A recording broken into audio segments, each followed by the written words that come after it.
The Pedestrian, written by Bradbury in 1951. Narrated by Justin Thomas James.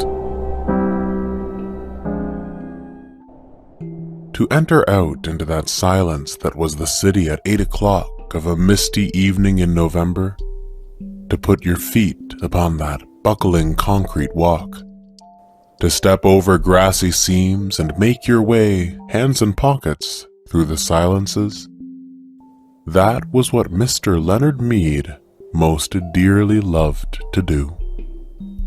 He would stand upon the corner of an intersection and peer down long moonlit avenues of sidewalk in 4 directions, deciding which way to go. But it really made no difference. He was alone in this world of A.D. 2053, or as good as alone.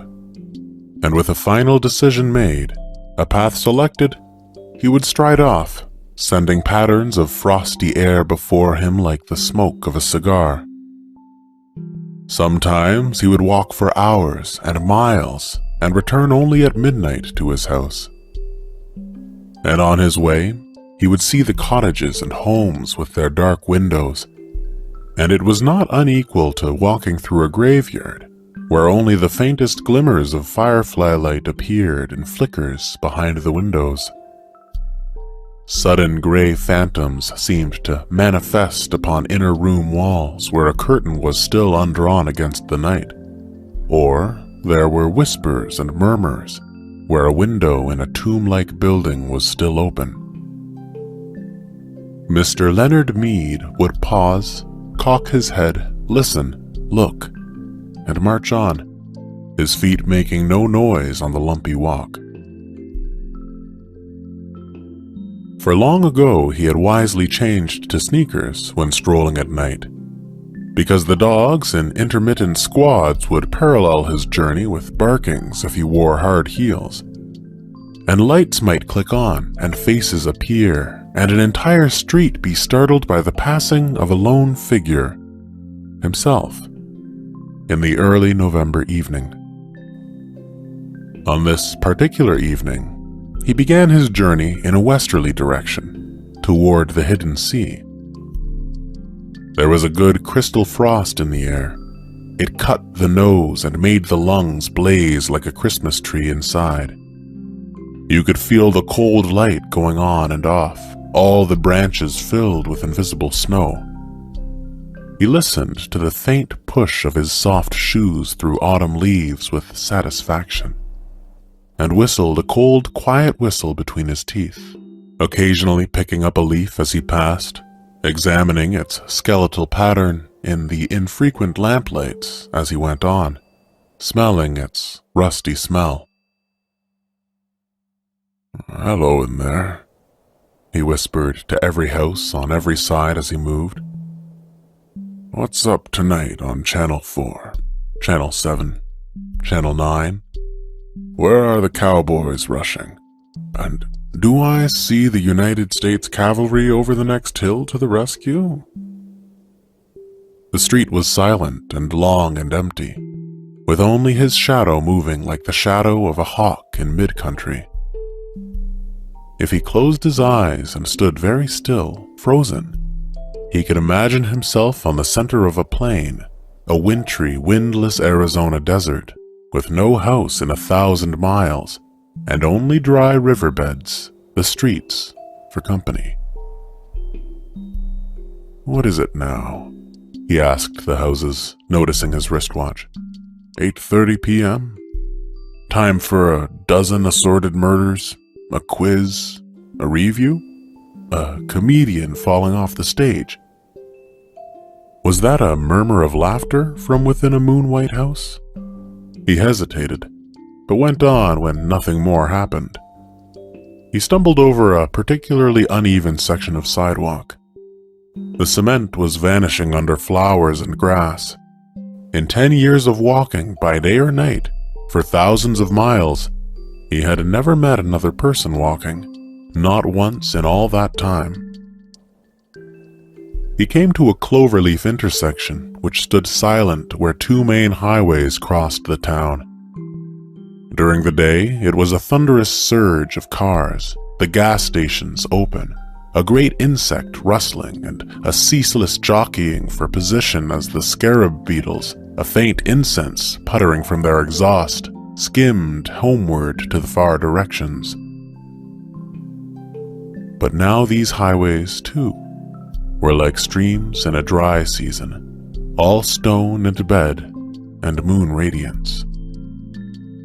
He turned back on a side street, circling around toward his home.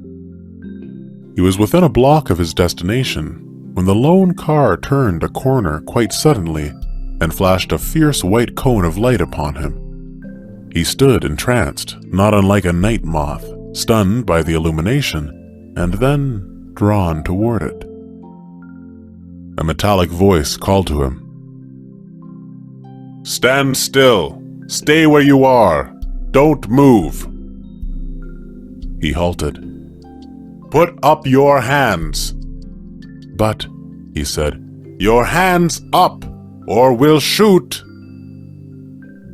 The police, of course. What a rare, incredible thing. In a city of 3 million, there was only one police car left. Wasn't that correct? Ever since a year ago, 2052, the election year, the force had been cut down from 3 cars to 1. Crime was ebbing. There was no need now for the police, save for this one lone car wandering and wandering the empty streets. "Your name," said the police car in a metallic whisper. He couldn't see the men in it for the bright light in his eyes. "Leonard Mead," he said. "Speak up." "Leonard Mead." "Business or profession?" "I guess you'd call me a writer." "No profession," said the police car, as if talking to itself. The light held him fixed, like a museum specimen, needle thrust through chest. "You might say that," said Mr. Mead. He hadn't written in years. Magazines and books didn't sell anymore. Everything went on in the tomb-like houses at night now, he thought, continuing his fancy. The tombs, ill-lit by television light, where the people sat like the dead, the gray or multicolored lights touching their faces, but never really touching them. "No profession," said the phonograph voice, hissing. "What are you doing out?" "Walking," said Leonard Mead. "Walking?" "Just walking," he said simply, but his face felt cold. "Walking, just walking. Walking?" "Yes, sir." "Walking where? For what?" "Walking for air. Walking to see." "Your address?" 11 South St. James Street. "And there is air in your house? You have an air conditioner, Mr. Mead?" "Yes." "And you have a viewing screen in your house to see with?" "No." "No?" There was a crackling quiet that in itself was an accusation. "Are you married, Mr. Mead?" "No."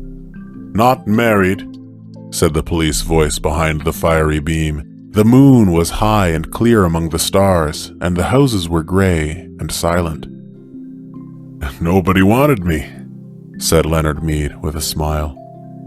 "Don't speak unless you're spoken to."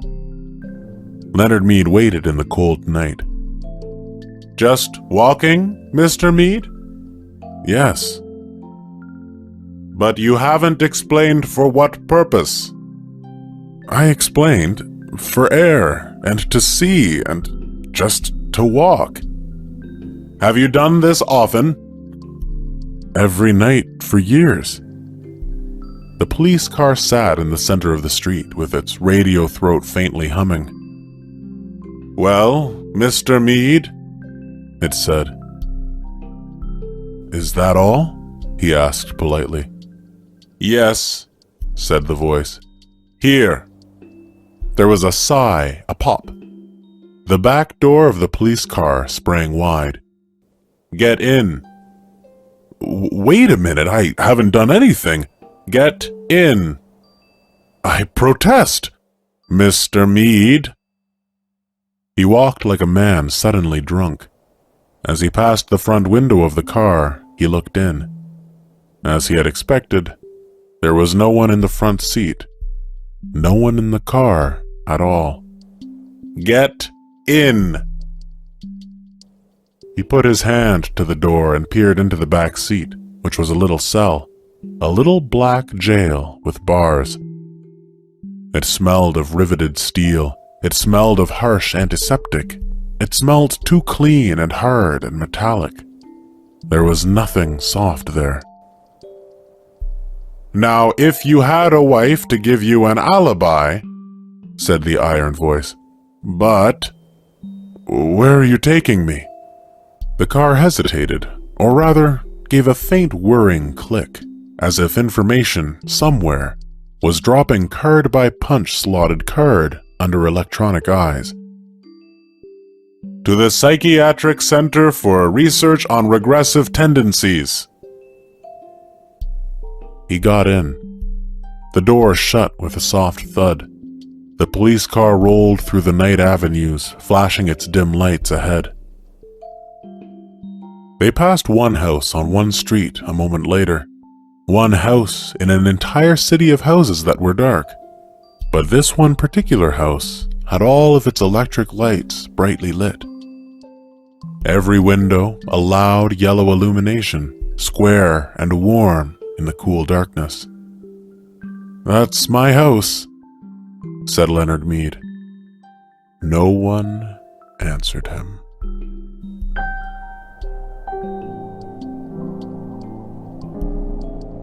The car moved down the empty riverbed streets and off away, leaving the empty streets with the empty sidewalks, and no sound and no motion all the rest of the chill November night.